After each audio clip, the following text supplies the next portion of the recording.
The Palestinian Authority President Mahmoud Abbas has reaffirmed his rejection of the peace plan offered by the United States, declaring that it will not be accepted by the Palestinian people.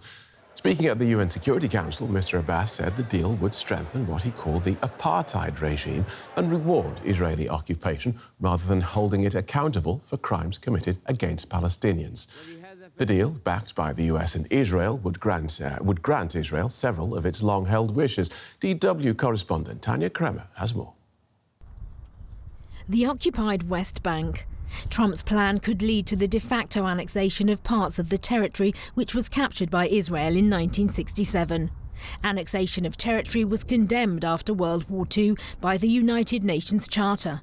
Critics warn Trump's proposal could violate principles of international law if it's implemented.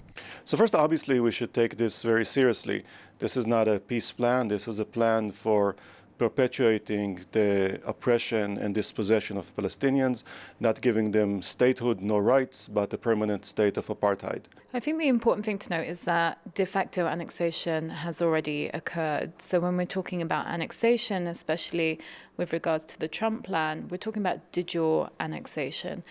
Israel already controls all of the land from the river, the Jordan River to the Mediterranean Sea. Others argue that the plan calls for negotiations, not unilateral actions. If one looks carefully at the agreement, at the proposal, the Malcolm proposal, they're not proposing that Israel act unilaterally. Nor are they demanding that the Palestinians accept it as such. They're saying, this is our proposal, you parties sit and negotiate it.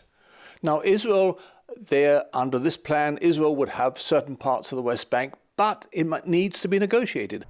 Israeli Prime Minister Benjamin Netanyahu had promised to swiftly assert sovereignty over the West Bank settlements and the Jordan Valley. The US, however, seems to be pushing for that to happen only after the Israeli elections on March the 2nd. A joint US-Israeli committee has started working out the details of the map.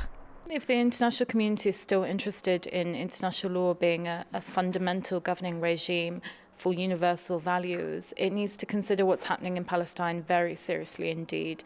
What happens to the Palestinians here can easily happen elsewhere. And I think it proves a case in point, and we already see moves elsewhere in the world.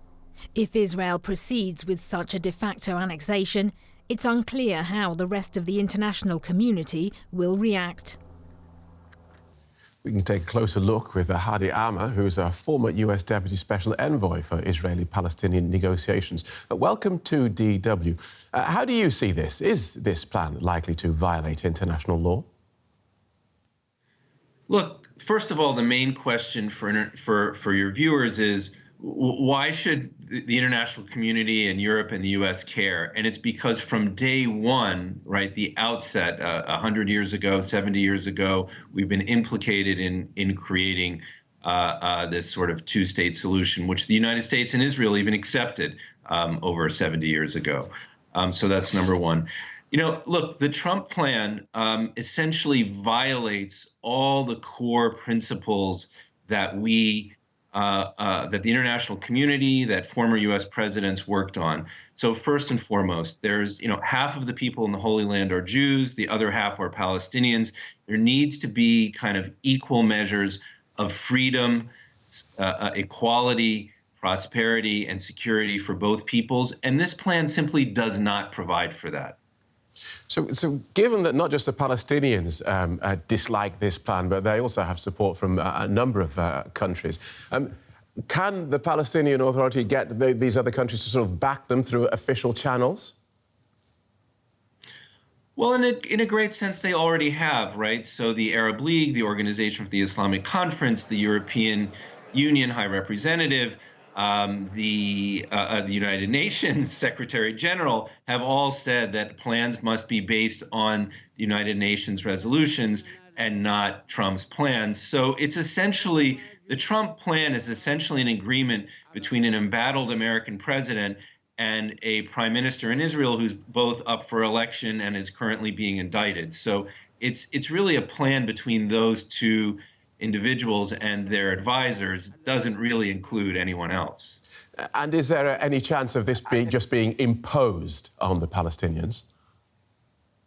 Well, as I think in your preview, one of the speakers said, in a sense, Israel already controls, right, all of the land between, all of Palestine in one way or another, either directly or by, sort of controlling the freedom of entry and exit. So in a sense, Israel already controls all of the land. And so if Israel wants to declare certain lands annexed, I suppose they can do that.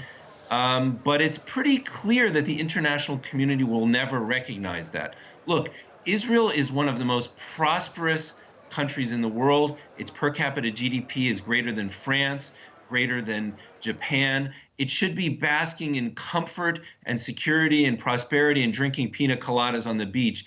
Instead, it's embattled and traumatized because it is trying to control the lives of half of the people that live between in the Holy Land. And it's not going to work. So security and prosperity require a fair deal. Right. And that's what the international community and President Abbas are speaking about. Good talking to you. Thank you for joining us at Hadi Armour.